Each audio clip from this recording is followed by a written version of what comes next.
So last time, what we were talking about was another, um, what would you call it? Another component of the market maker model. And if you guys are new here, um, feel free to ask any questions.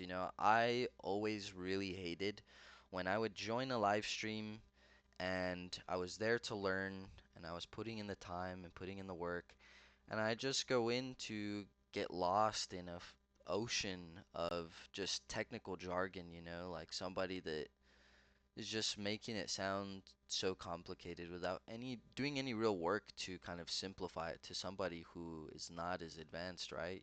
Because you think about trading, there's all these crazy terms um, that we use that makes everything sound significantly more intimidating than it probably actually is, right? So feel free to ask questions. There are no stupid questions. Uh, and we all started somewhere, right? And yeah, so if you guys weren't here and you have questions, you have no idea what I'm talking about, feel free to hop in. But last time we were working with this schematic, right? And we can think of it. Oh, why didn't it pop up? Let's see. How about now? No?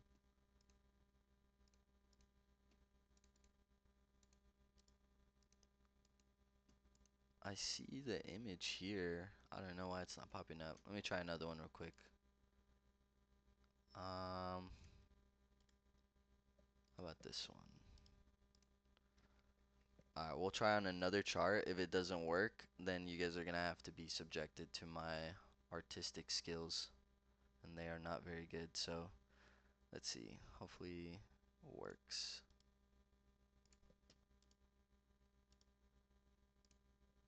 No.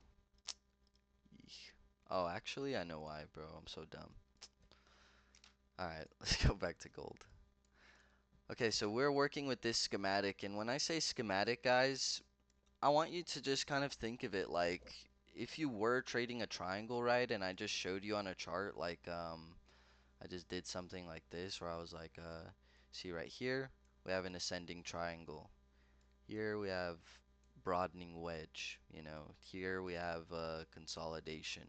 You know, it's kind of like the same thing that we're looking for a pattern, except this pattern's going to be a lot more nuanced than something like a triangle. Everybody can, I could honestly put a monkey on the chart and he would be able to find this if I gave him a banana every time he did, right? But a market maker model has more specificity to it. There's more components that we can say, maybe somebody here, they see a triangle, right? But maybe I see, I don't know, uh, just a consolidation, right? And so the reason that I don't like trading shapes and those kinds of patterns is because, there's so much subjectivity that's baked into it that it's like, well, yeah, I see a broadening wedge, but just because I see a broadening wedge doesn't mean like, I'm gonna take a trade now, right? So when we work with something like this, a market maker buy model or a market maker model in general, we can start to get really specific, right? And when we do that, when we get specific, what we're doing is we're eliminating unnecessary information. And that's probably one of the biggest obstacles for new traders is that they just want all of the information. They want everything. They want all of the crazy indicators and stuff like that on their charts, which I mean, these are not crazy indicators. These are like very basic, simple ones. Um, but yeah, you don't want to fall into that trap of trying to pretty much think that if your system is more complicated, if you have more things on your chart, that kind of thing, that you're going to be better, right? Yeah, I'm assuming you're talking about the. Oh, okay. Like looking at the clouds. Okay. I thought you said you look at the clouds. I was thinking maybe you trade Ichimoku or something. But um, yeah, kind of like looking at clouds. Someone's gonna see this, you might see that. Uh, maybe Kick-Ass sees a bull and I see a bear. Right? So when we use this, we're getting very specific. And so last time what we did, right, is we started getting specific about what's on the sell side of the curve, right? We have two curves here, right? We have the sell side of the curve and we have the buy side of the curve, right? So it's to say that when we're on the sell side of a curve, there is a sell program in place, right? Now, I don't care personally how you perceive the market, whether you think that it's random, whether you think it's completely controlled or predictable. Um, but from the way that I learned, the market is ran on an algorithm, and the things that I've seen, I mean, they really do. They lead me to believe that that is true because you will see certain things happen at specific times, and then you're gonna see that during those specific time windows, there's things that can't happen, that they never happen, which is pretty interesting. But like I said, with the sell side of the curve, we're in a sell program, which is to say that sellers are being paired with buyers to go lower. When we hit this level here, right, we call that the smart money reversal.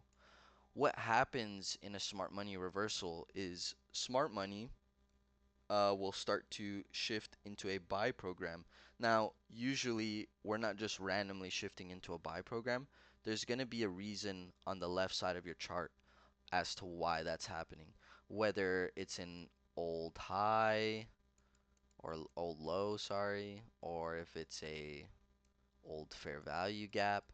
Um, whether it's one or those doesn't really matter too much, but as long as we hit a key level, we can start to anticipate that that reverse in sell program to buy program will take place. And you can trade the sell program, but when I teach these concepts, I'm always going to be teaching you guys what the easiest thing is and what's the thing that you can like go out right now on a chart and start practicing with it, right? I want to give you something practical. I try not to be too conceptually heavy. I try to make it kind of bite-sized for everybody. So what we were talking about is typically on the sell side of the curve, you will see people draw trend lines like this, and then when the trend line gets broken, they enter on the retest, and then they make money, right? Now the problem with that is if you're just putting a trend line, but there is no market maker buy model here, then there is no real reason for it to reverse here, right? It could just keep going down because the whole basis of a reversal is that we hit a key level first, right? So this new concept called low resistance liquidity, we're talking about another component of the market maker model that we can see on the sell side of the curve to help us confirm that we actually are seeing a market maker model in play, right? So what I like to do, and we'll get like an actual example right now, but what I like to do is low resistance liquidity are swing highs, in this case, swing highs that fail to take out other swing highs. So some of you may have heard of a swing failure pattern, right? And that's where this high um, fails to get taken out by this one, and we create a bunch of swing failure patterns, right? So essentially, when we're making highs and those highs fail to take out the other highs, right? This is when we start to get that low resistance liquidity, right? Because what's above all of these highs are seller stop losses. So the reason we call it low resistance liquidity is when the market turns back on them and we get that smart money reversal, what you're going to see is these guys typically get taken out pretty quickly. We usually consolidate and then we get another really big move up. Hence the schematic, right?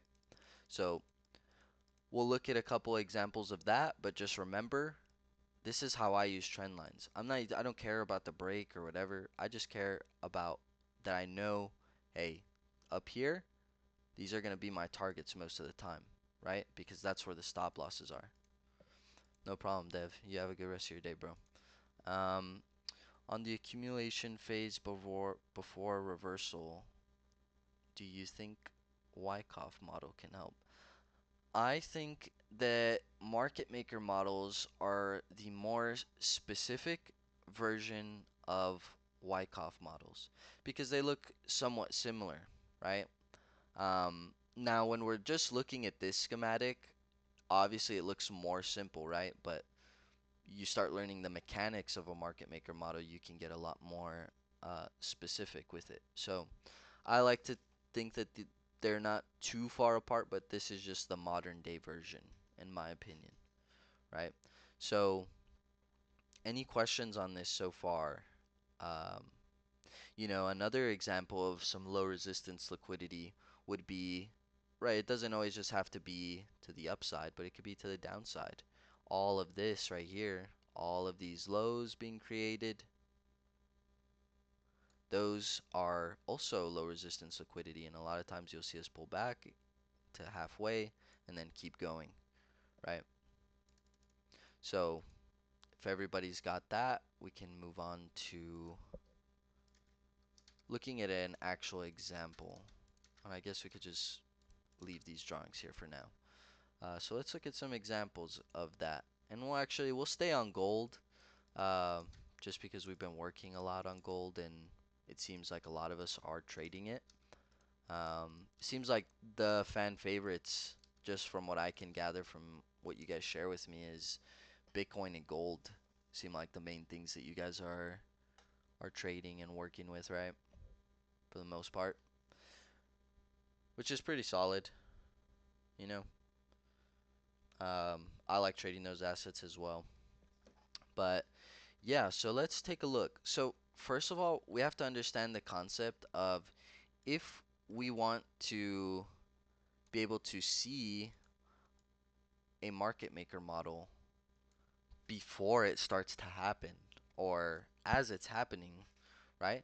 Then we need to understand how is it that we can do that? How can I be able to see the market maker model using time frames, right? And the answer to that is using our paired time frames. So there's a very specific reason that in the very beginning when I was talking to you guys about things like IRL, ERL, or framework or things of that nature, the reason that I was talking to you guys about that is because you cannot see a market maker model, at least a fully reliable one, unless you've gotten that high time frame, um, that high time frame framework, right? And so what constitutes this high time frame is anything 4 hour and above. Okay, so 1 hour is not considered high time frame. 30 minutes is not considered. 15. Now, it's not to say that you can't use that as your high time frame because you could use a 15-minute fair value gap and then look for a 1 minute inversion and then 30-second confirmation. Like you can do that. It's not wrong. But like I said in the beginning, you want to make things as easy as possible for you. And the way that you do that is not by jumping on the lowest time frames possible because things move fast, right? You want to give yourself a little bit of room. So, in order to see a market maker model, we have to have a high time frame framework, right? The way that I teach is framework, confirmation, execution, right? So, let's look at an example of that, right? And we'll use some of the annotations that we've been using over the past few weeks that we've been together here, right? So let's go back here.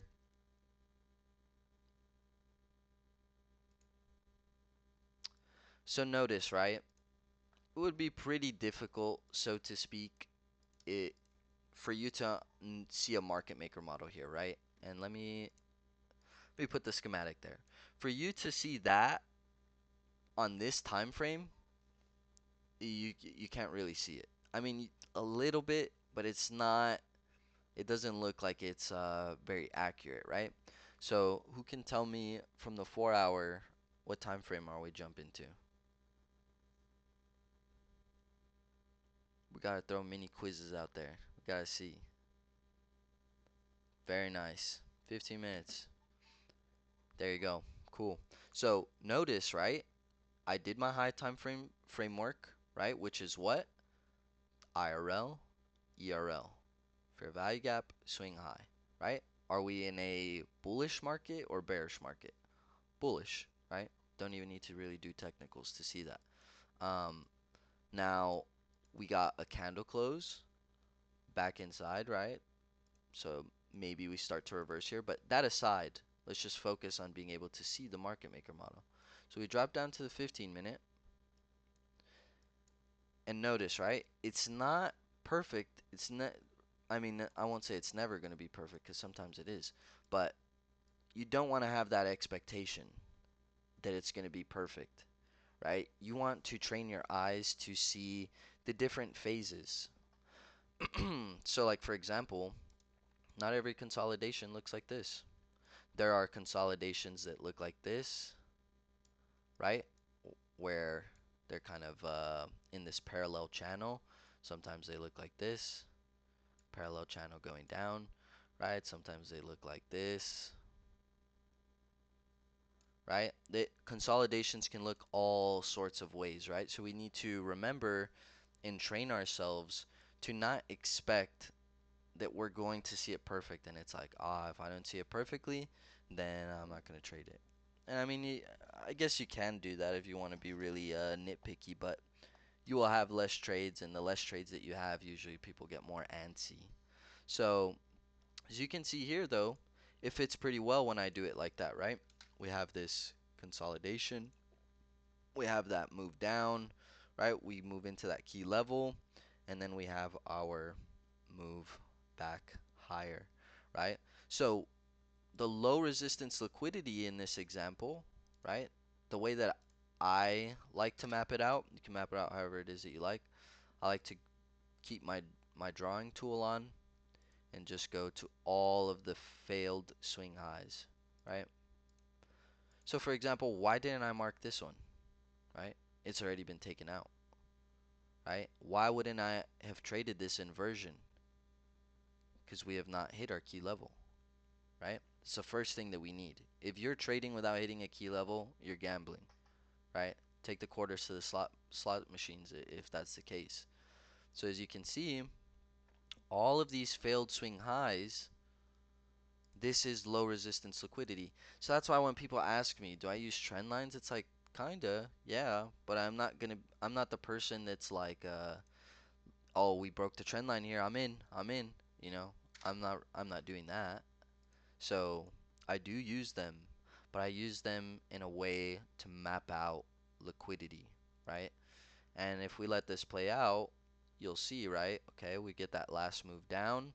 Right now, if we get an inversion here, I'm going to want to take it. Notice that on this side, we did not get an inversion, right? We didn't get an inversion here.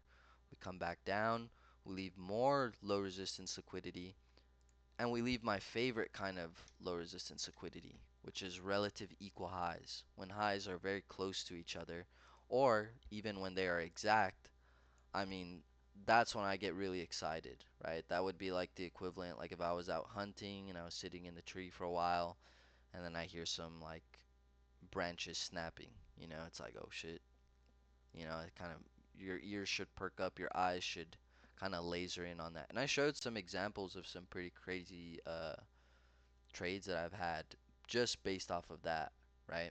So if we get an inversion here, I would like to take it, right? So we can just watch price together, and I want you to take note of how we take out those low resistance liquidities, right? Or liquidity, whatever. When do you consider the fair value gap to be an inversion fair value gap? Example like this one, two candles closed below. So for me, there's an early trigger and then there's the like confirmation trigger, which I don't usually teach the early trigger because you have to be a little bit more, I guess, advanced to really implement it properly. But we can talk about it. Um, so for me, an inversion is when a candle close happens above the fair value gap.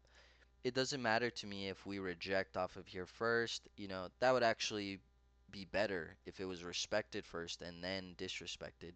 Uh, but anytime we close above the midpoint of a fair value gap that I'm anticipating to be an inversion, that's my early trigger. That's my early sign that like I could hop in here. You know, if I wanted to try and be early and maybe I don't want to take on that much risk, right? I don't want to enter up here and then have to get something like 1 to 2. Maybe I just want to enter now and I can get 2 risk to reward, right? Um, but when it's like solidified in actual inversion for value gap, it has to close above. So as you can see, right, the early entry, it would have been nice to take, right? Which is why sometimes I'll use it. And even like this, right? Like we should have gotten in here. I'm okay with chasing a little bit, you know. If we haven't taken out any low resistance liquidity, that's usually when I'm gonna be like, I wouldn't mind chasing a little bit, right? But you can see that we don't have a 1 to 2 risk to reward ratio. That's okay. Sometimes that you're not gonna get offered that, and you don't have to take the trade, but you can. So we got that inversion.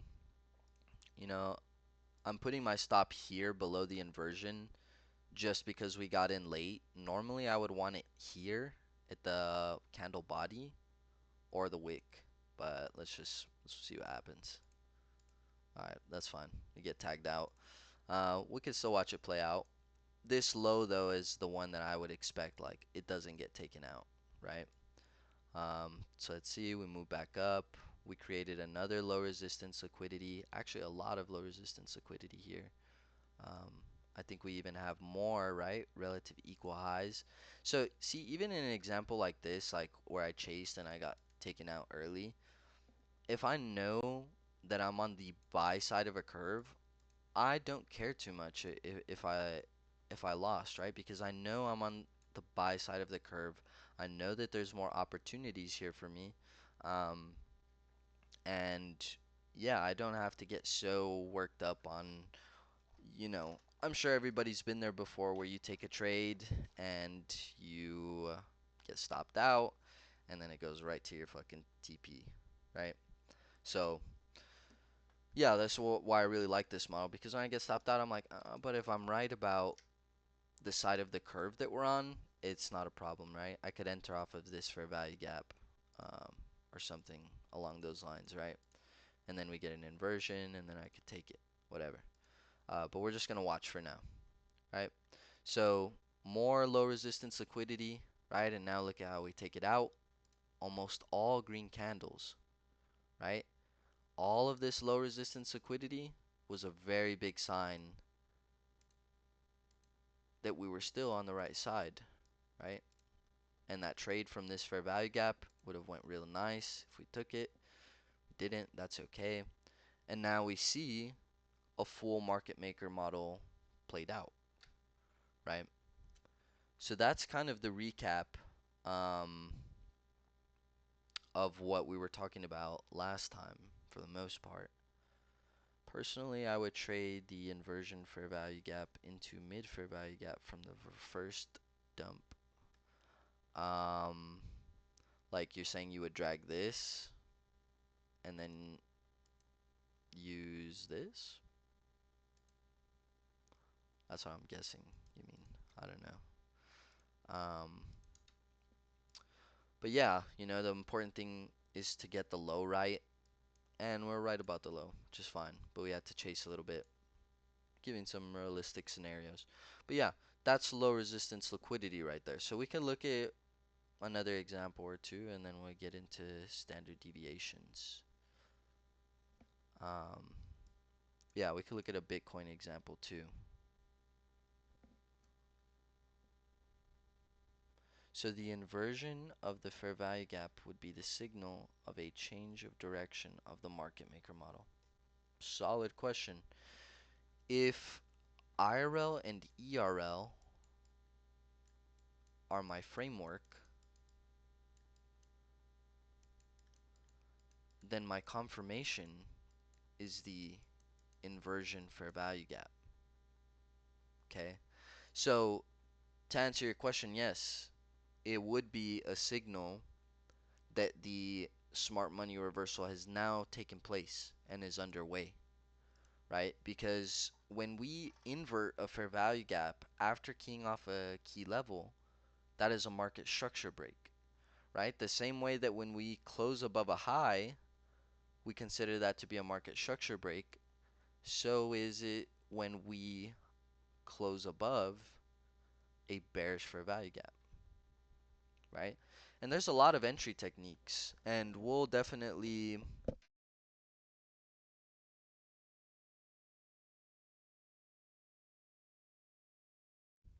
whoops, my bad. We'll definitely get into that, but there's a myriad of entry techniques, and the reason I haven't taught so many of them is because, I start teaching them, then you guys are gonna want to enter everywhere. When you really should just be looking for something simple like this. You could use IRL, ERL as your entry technique, you know? You would wait to see an IRL, ERL be respected and then jump on board with that, like here, right? You would be getting in later, potentially, but as you can see, if you took this IRL to this ERL and then hold for runner, that would have been nice. But yeah, there's other entry techniques like the creation of order blocks, entering off of a normal fair value gap, entering off of a breaker, right?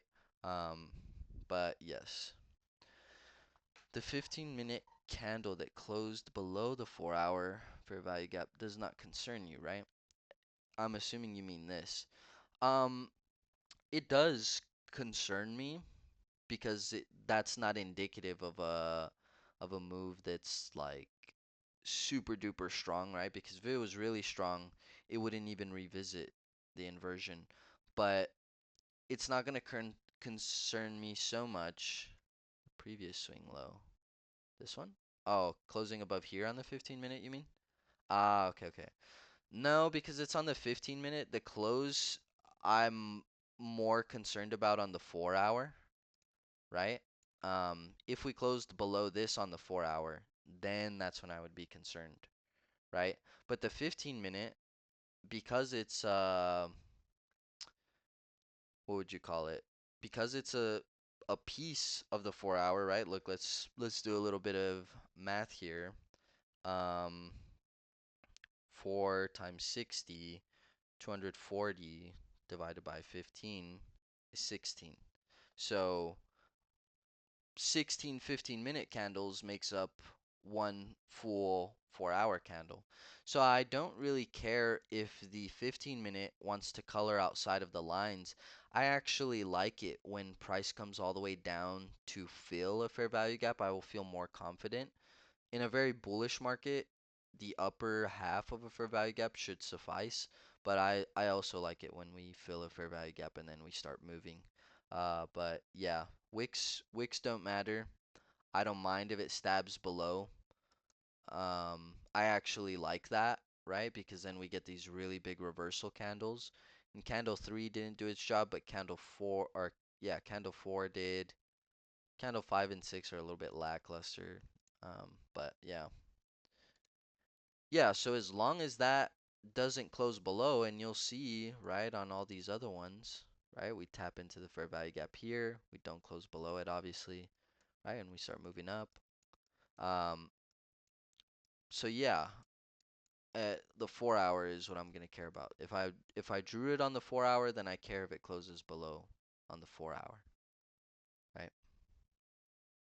Looks like a liquidity sweep on the 4-hour. Yeah, I mean, if you consider filling a fair value gap a liquidity sweep for sure. Very good questions though. Solid. In market maker model, does a low have to match key level like ERL? Um, I'm not sure I understand the question.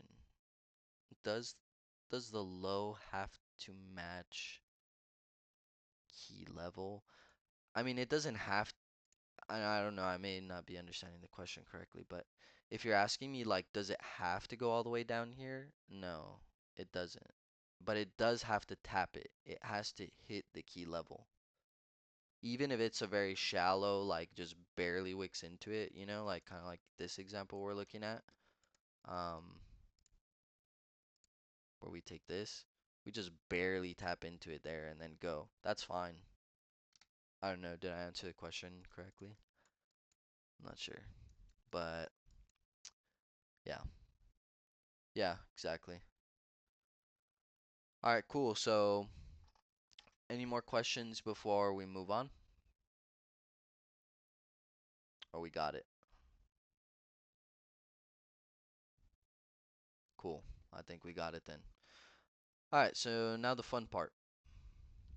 Let's go.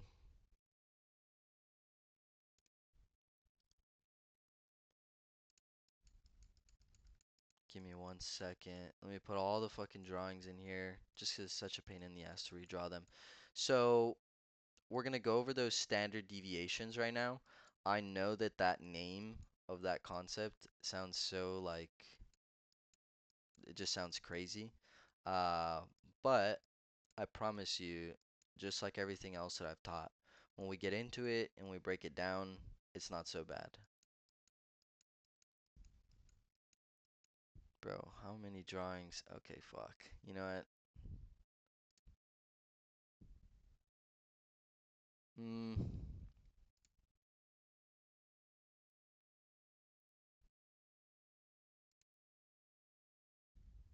We could use a Bitcoin chart.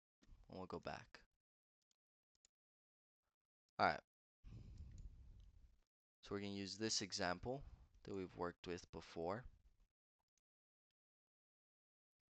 Okay, so a really big aha moment for me when trading IRL, ERL, and trading the market maker model was starting to look at the market maker model with the perception of power of three, right? Where we have an accumulation, we have a manipulation, and then we have a distribution.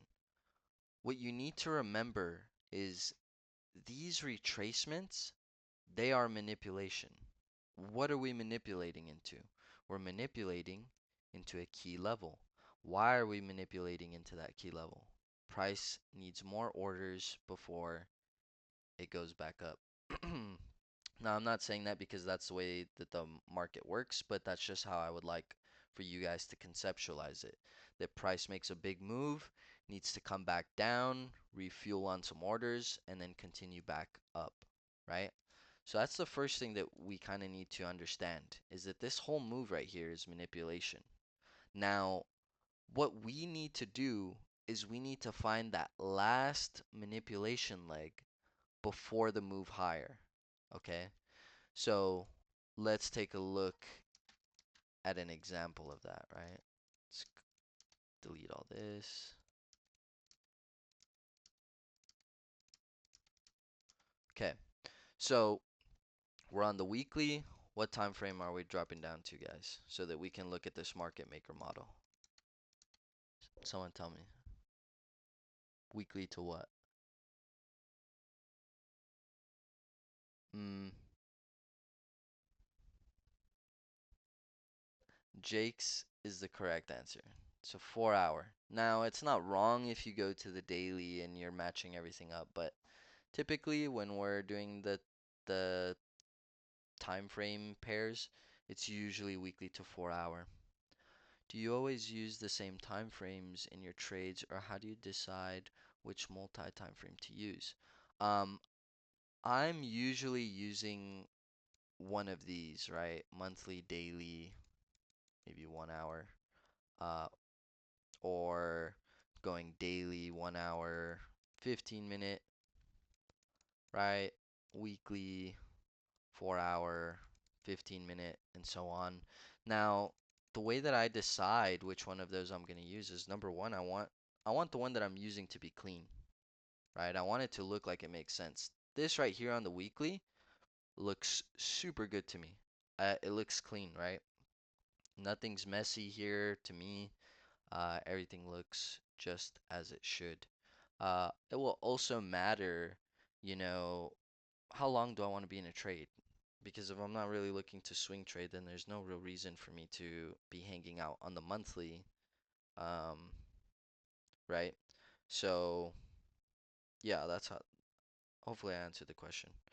Uh, so yeah, now we're gonna drop down to that 4 hour, and now we can see the market maker model, right? We'll go ahead and just match it right here real quick just so we can see, right? Here's our key level, almost, right? Close enough. So that's the market maker model, right? Low resistance liquidity.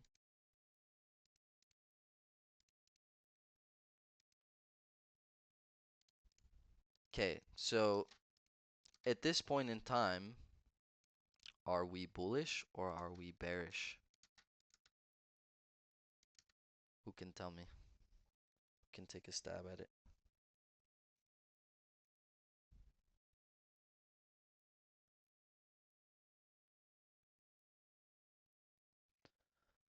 Bullish, bearish, based on theory, we were supposed to touch the IRL, right? Bullish, bearish, because we didn't hit a key level yet. Let a couple more people shoot their answers in.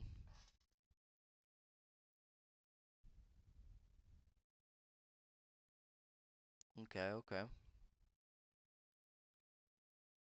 Very nice. So, exactly, based on the theory, right, we are supposed to touch IRL. So, if you answered bullish, the reason we're not bullish, right, is because we took out an ERL, right? And as we learned last time, our simple rule here, if we hit ERL, then price is likely to go to IRL. If we hit IRL, then we are likely to hit ERL, right? So we took out ERL, we put in a massive reversal candle, and we closed back inside candle 1. We're expecting this candle 3 or 4 to potentially expand towards this next key level based upon this rule, right? So yes, we are bearish until we hit that key level. All right, so we'll let price kind of do its thing. Okay, get some more low resistance liquidity, right? And that's another purpose of manipulation, is to engineer stop losses, right? Because that's what's happening here. We're engineering these stop losses as we manipulate lower. Now, we'll keep letting it go. Okay, so we just got our confirmation, right? We hit our key level, bang, check. Check it off the checklist. Number 2, we got an inversion, bang. Check it off the checklist, right? We can enter right here, right now.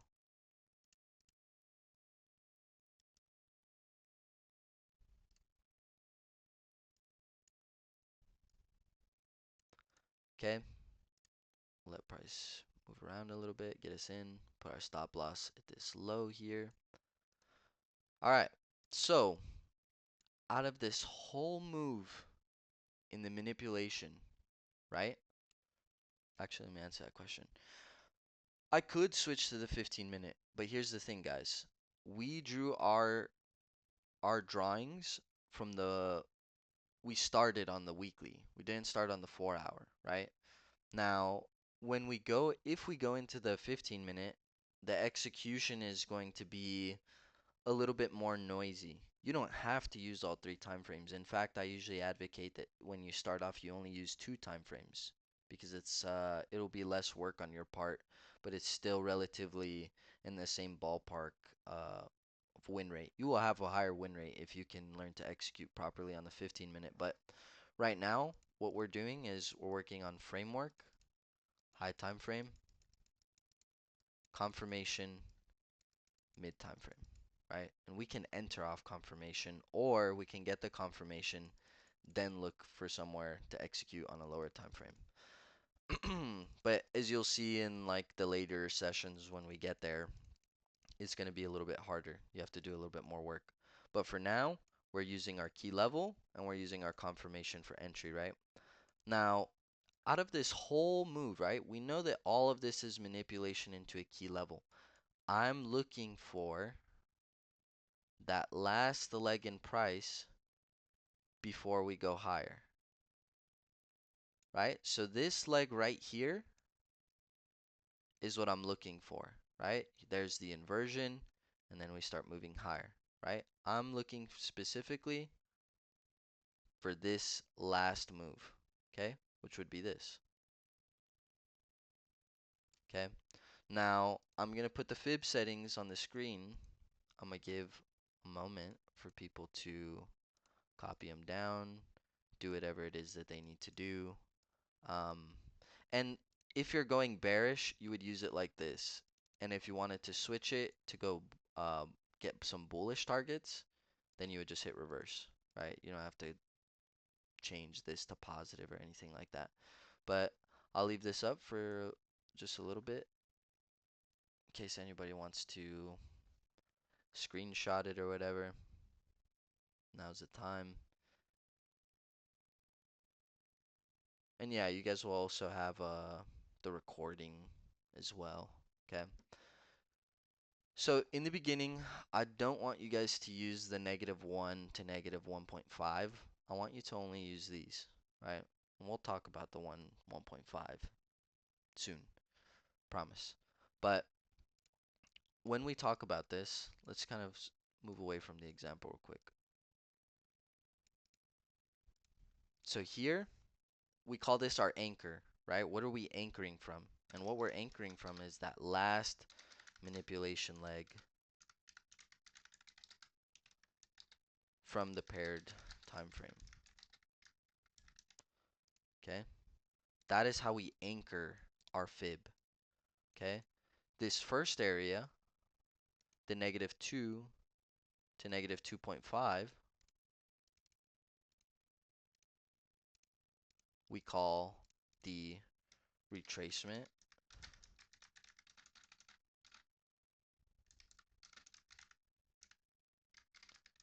slash reversal zone. Okay, we'll make the text a little bit bigger.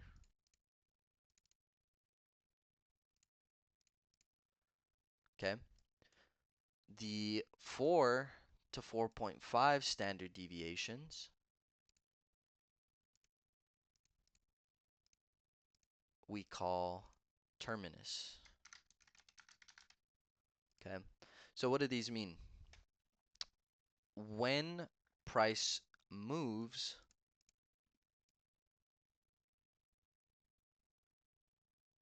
back into the buy side of the curve, when we hit this level, it kind of depends, right?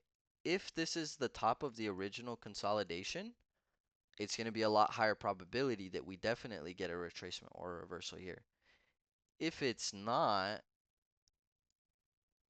and it's actually up here and it lines up with terminus, I will be more interested in that. Although, if it were this example, if it were the example where the original consolidation was here, which is original consolidation would be this green box right here. If it were that, right, and then we move into this 2 to 2.5, I'm going to be more of the opinion that a reversal is higher probability after taking this out, right? If we haven't taken it out, then I'm going to be more of the probability that that it's not a reversal, but it's just a retracement, right? So a lot of times what you'll see is we'll hit this level, we'll come down into a fair value gap here, and then we'll go back above. Now, once we close above the 2 and 2.5 standard deviations, it becomes a lot more likely that we're going to reach terminus. So if there's ever opportunity where I can get into a fair value gap right here after closing above here, I'm usually taking it into here. Terminus is the point where it's not to say that every time we hit terminus, price is going to reverse, but it is a very uh, reliable point where you can say, for me to expect this thing to max expand to here, that's already asking for a lot, right? And I use this all the time on meme coins. Honestly, it's my bread and butter in meme coins. And they work surprisingly very, very well. But so when we hit this level, I'm usually like, okay, I've been long this entire move all the way from down here. Now it's time to kind of start taking the gas off the pedal a little bit, right? When we hit terminus. Okay, so going back to this example, kind of just look and see if you guys can see where you would be anchoring from. Now, I know that this is not something that you guys can like literally answer in the chat, but just look at the chart and see if you know where I would be anchoring from.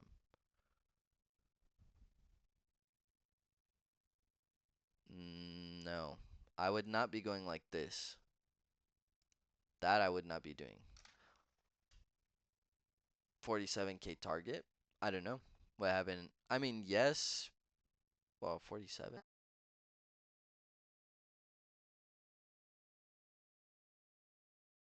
Mm, Well, if you're saying based off of the standard deviations, let's see.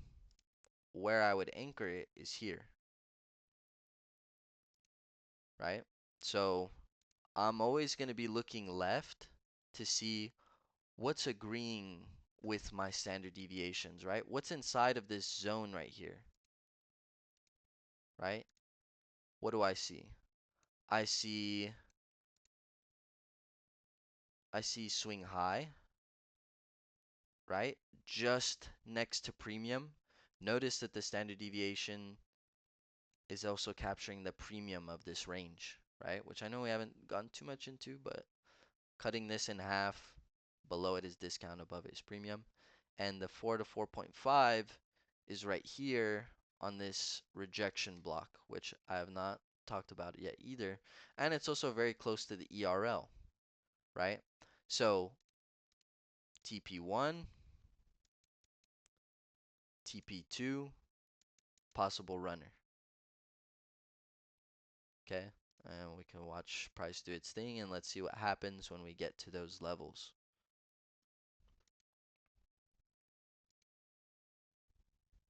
Well, I can extend it. Let's pause this real quick. Extend lines right. Okay. So take a look.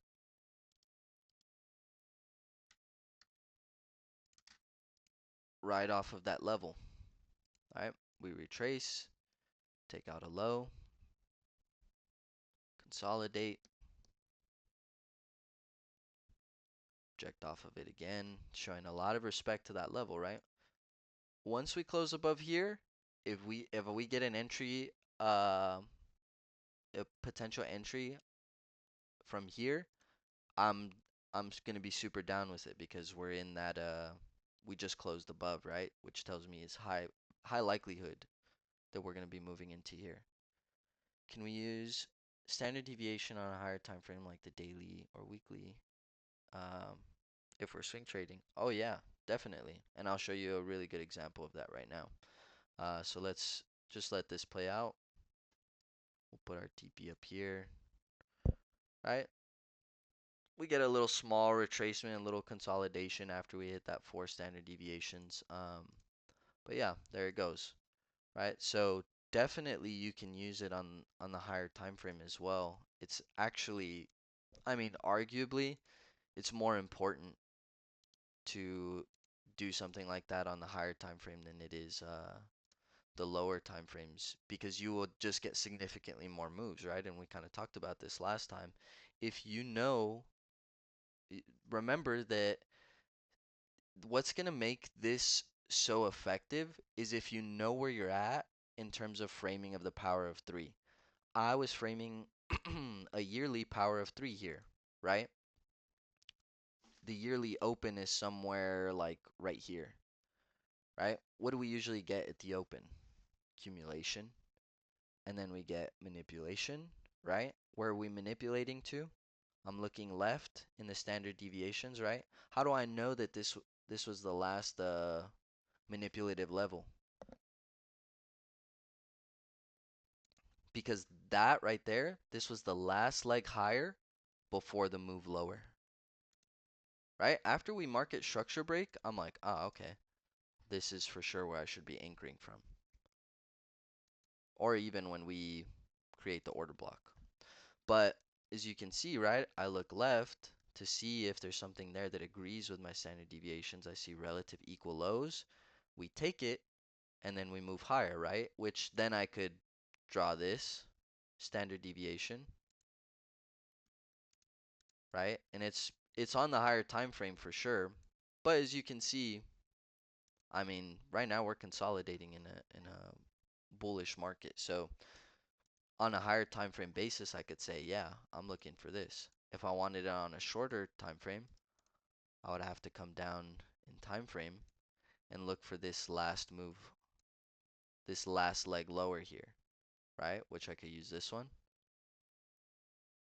Let's see, could use this one. We'll make this one bold so we don't get lost. Okay, and we jump back onto the weekly. And as you can see, right, look at where price is being held right now. And again, like, not cherry-picked examples, right? This is what's going on right now, like as we speak. Price rejected off of this. Look at all this, right? This is not rejecting, but now we're being held here. So definitely you can use it on the higher time frames. I really like to find yearly opens, quarterly opens, monthly opens, and framing the power of three, because then for that whole year, that whole month, that whole quarter, I'm gonna be able to have like a very high degree of confidence of where we're at in price, right? We have these milestones that we're looking at, just like we did on gold, right? How did we get our standard deviations on gold? I mapped out the manipulation from this high to this low. How do I know that that's manipulation? Because we just moved into IRL here, right? And then we put in that reversal candle and then we moved up, right? What happens when we close above? Then we know for sure that we're going into 4 standard deviations, which it did it in the same candle, so you know. But it's very accurate, right? And obviously there are some more nuances to this that, you know, this is probably this concept I think is the most underrated in the ICT community. Um, I see some people make some pretty crazy predictions, which, like, if I wanted to glaze myself right now, I could pull up the NQ chart from last year and me saying, you know, when we got into here that I'm bottom. I said thank you Trump for the generational entry, and absolutely it was, right? But we're not gonna glaze here. If you want to go see it on Twitter, you can. But uh, I think the point's been made, right?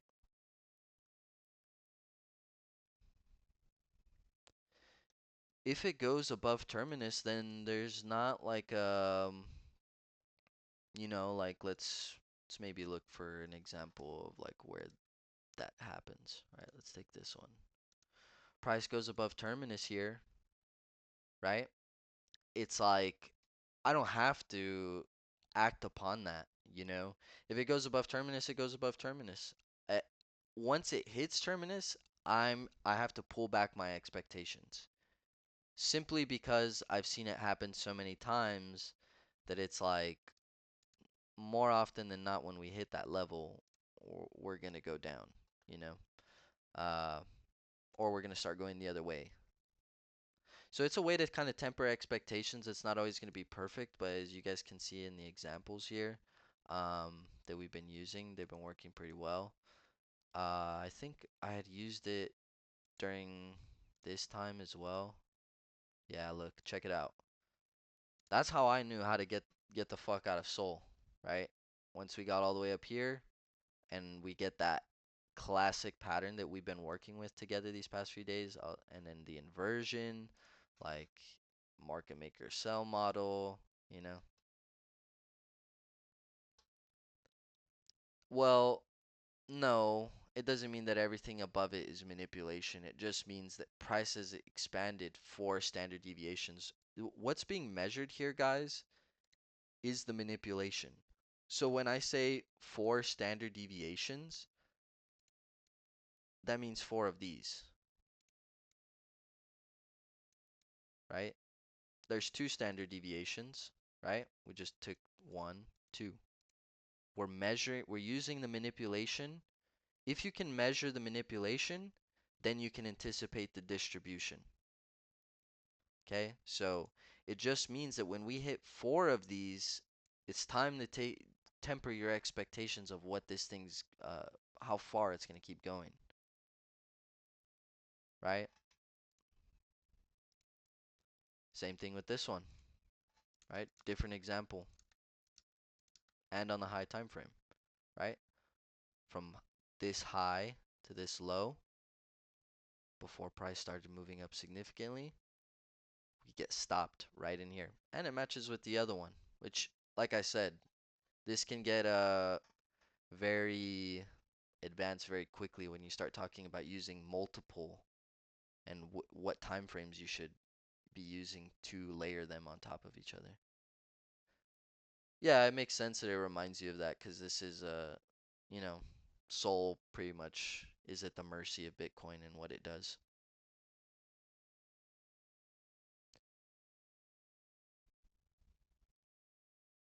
Um, I think both. Me personally, I would like to do it on both. You know, you find one here, and then you go on the 4 hour, you find another one, uh, and you build your expectations that way. You know, and you can also do it to help you find sometimes where the bottom's gonna be, right? Like what we did on NQ.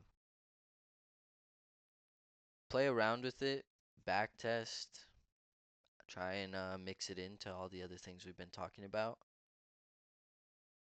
Can you show one example of standard deviation on sell side as well? Yeah. Good example of NQ currently in the 1 to 2. Let's take a look.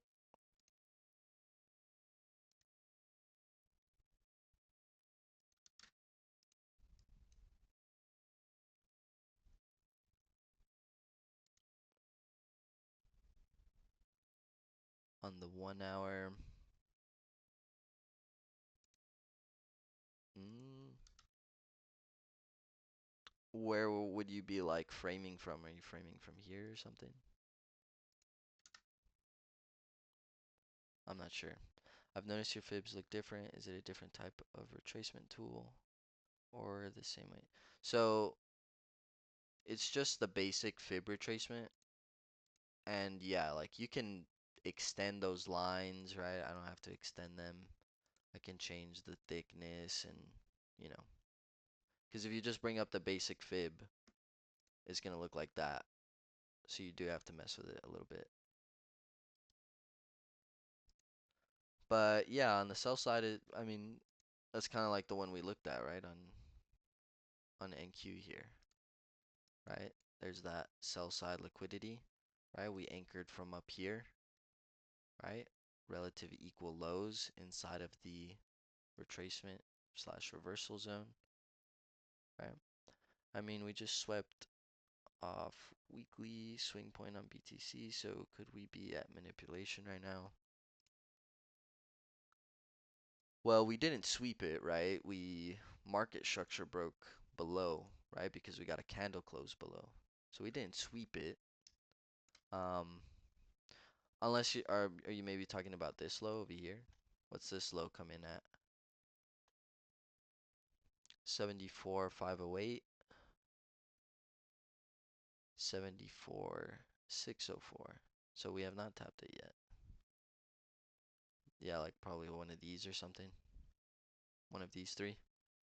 Yeah, those got market structure broke. Yeah, and this has not been reached yet, so pretty high likelihood that we do because it's very close to being an equal low. Very, very close. Right, so yeah, I think we probably go lower. Maybe this week we close like this, and then next week we move into this fair value gap, move lower. Then we can get like one of these sweeps, hopefully, and then start moving back up. So yeah, no, I think that right now we're still expanding lower. I mean, we've been working with this chart all the way from back here. Um, Price could close back into here just to get us into the IRL on the next week, potentially.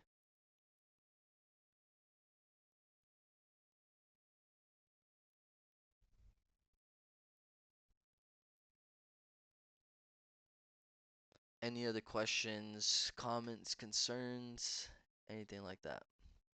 Got it. So Ex I don't know if you're saying expectations or expansion, what you meant to say. Okay, so expansion weekly candles can be more that one. Mm, what do you mean? Like like we can still have more even though we took out this and these? Yeah. We got a market structure break. So until we can break structure back up or maybe an inverse something, then there's no reason for us to be bullish, you know? Like everyone was getting bullish on me when we are moving back above this high and it was like, well, we haven't had any market structure break, right? We didn't sweep anything down here, right? We haven't inversed this fair value gap, so like why am I gonna be bullish? Is candle 2 closure higher probability for reversal or liquidity sweep after higher probability reversal? Um, mm, I mean, a candle 2 closure back inside candle 1 is a liquidity sweep, you know, because what liquidity is being swept is candle 1's liquidity, right? So if we're using the weekly, it's like previous weekly high gets swept. If you go on your charts, um, I'm almost certain that if you map out every single key turning point reversal, either a previous weekly high is getting taken out or a previous daily high is getting taken out or low. Um, but yeah, hopefully I answered your question.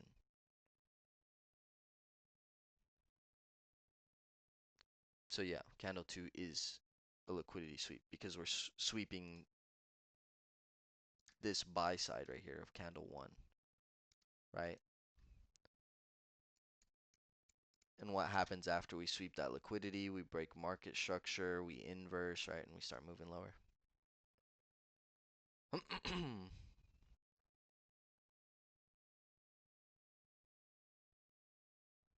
Okay, cool.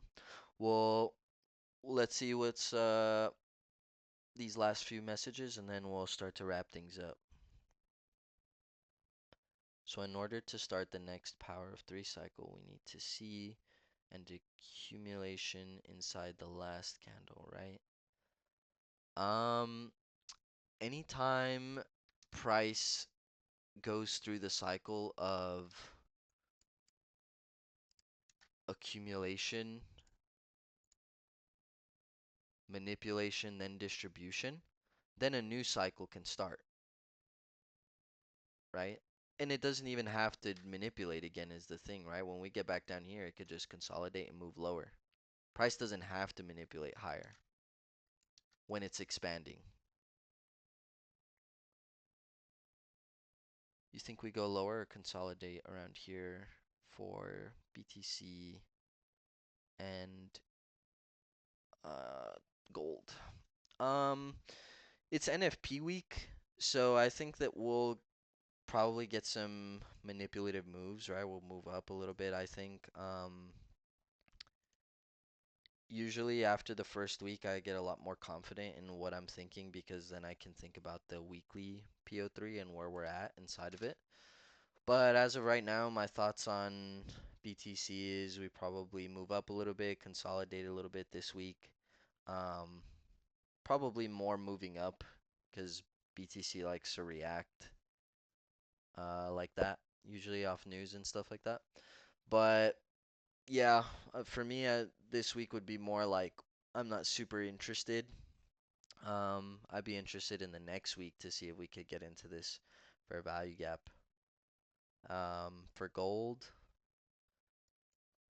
For gold, I think, I mean, it's a really nasty reversal candle. I'm not gonna lie, like that is fucking huge. Um, until we inverse one of these fair value gaps on the higher time frame, I still think that it's gonna go back up. So I think probably this week is like gonna print that candle 2 back inside candle 1, and then we probably make a bullish reversal candle, and then maybe we start going back up. That's what I would anticipate personally. But yeah, let's see. Um, Remember, guys, Friday NFP. That's one of the major, like you start to think about like NFP takes place every first week of every new month on Friday. And you start looking at the PO3 of the week, right? Week 1, week 2, week 3, week 4, and you start thinking about, the different combinations of like AMD, right? Usually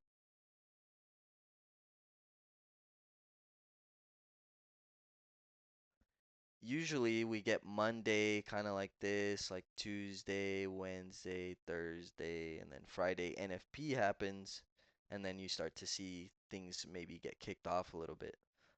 Remember when we were talking about the Judas swing? That first week usually is the Judas swing. Um, but yeah, that's what I think about those. So yeah, we'll wrap it up here. We'll revisit tomorrow. See what the charts look like. It's gonna be very interesting to see how this week plays out, right? Whenever we're potentially making a candle two closure back into candle one, I'm watching. Yeah, no problem, guys. Appreciate everybody showing up per usual. And yeah, we'll keep building together, guys. As always, feel free to DM. If you guys DM me and I haven't answered, I will. Just be patient. But yeah, good night, guys. Have a good rest of your day. Peace.